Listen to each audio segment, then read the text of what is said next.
So hi everyone, where does the name Llanystumdwy come from?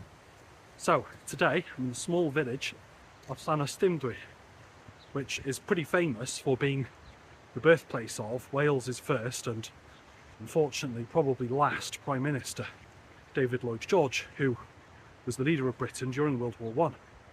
Yeah, there's the river. Now Llanystumdwy is made of three parts. You have Llan, which is a parish or church.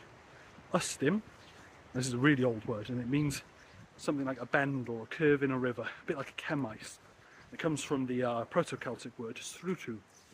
And then Dwy, which is the name of the river, the Dwyfor, the bigger Dwy, which is from the Brythonic word dewa, which means a god or a goddess or holy. So it literally means the church on the curve of the river Dwy. Diolch. Subscribe.